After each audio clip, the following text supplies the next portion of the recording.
Welcome back to the farm. My name's Roz, also known as Passion Flower, and you'll find me here each week talking about my farming and creative life. Before I get started talking about what's been happening on the farm and creatively this week, I just wanted to let you know what shawl I'm wearing.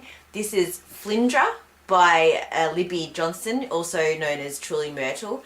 I hand dyed this yarn just as a bit of an experiment. It's an over dye of some bamboo and milk fibre, and I can link to a blog post where I talk a little bit about the different fibres that are involved.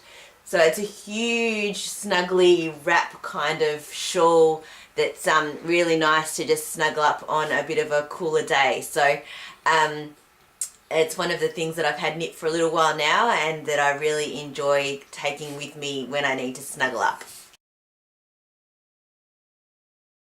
This week we started to do a little bit of fencing around the farm, something that I haven't done yet while I've been living here.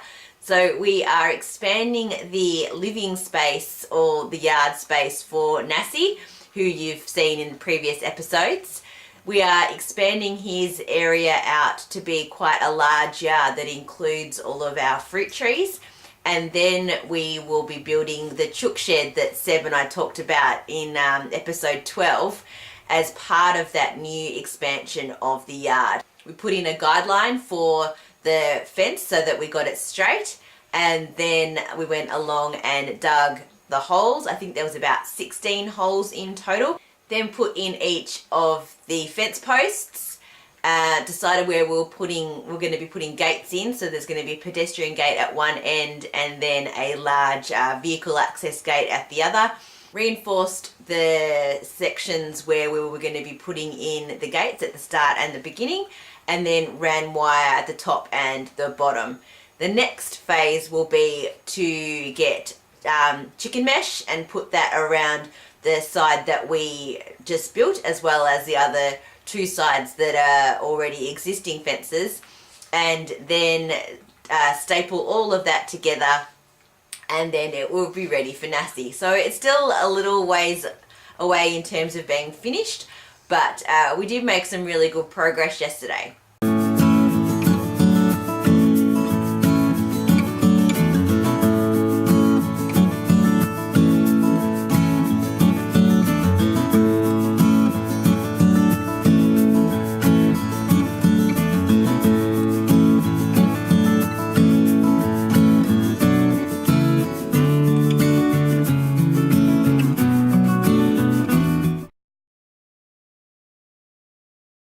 Now, in terms of creative life this week, I had the honour and privilege of being asked if I could help to install the 5,000 poppy project installation at my nephew's school. So I spent a full day with Philip Johnson and some of the volunteers from the school and the school staff and students putting it together, the really beautiful installation to honour and commemorate the soldiers for ANZAC Day. Philip had a plan for the density for the poppies over the area that they were being installed. So some areas of the land had quite a lot of poppies in one space, and then others, they were more spread out. So we laid out all the poppies across the grass in grids, and then myself and the students and the other helpers were scattering and then planting those poppies within those grids. So the aim was to make it look very natural and not lines and lines of poppies, but more how they would have grown or fallen. Some clusters, some open green space with grass. And when you look at it as a whole piece, it looks so amazing. It was just incredible to do and to be part of, and then see it as a finished project. So it was really quite nice because they had each group of students come across and help to plant some of the poppies, and because the community had been involved in knitting the poppies or crocheting, and there were 4,000 that had been provided by the school and its broad community. and then there were about 12,000 poppies total that made up the full installation. Some of those poppies had been all around the world and had been at exhibitions in the UK and had been to the War Memorial. So it was quite special to have those as part of it as well. The students were told that there were poppies that were for the soldiers, which was the red poppies, white for nurses, purple for the animals. There were yellow scented poppies that were for Indigenous soldiers. There were also some that were representative of French soldiers.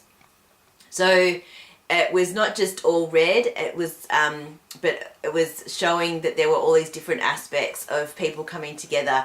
Some people had labelled their poppies, so there were names or little tags that said who that poppy was representing, and it was really special, and I was quite honoured to be a part of it. Well, that's it for another week. I hope you enjoyed it. Can you please give me a thumbs up and subscribe to this channel, and I'll see you next week on the farm. Bye.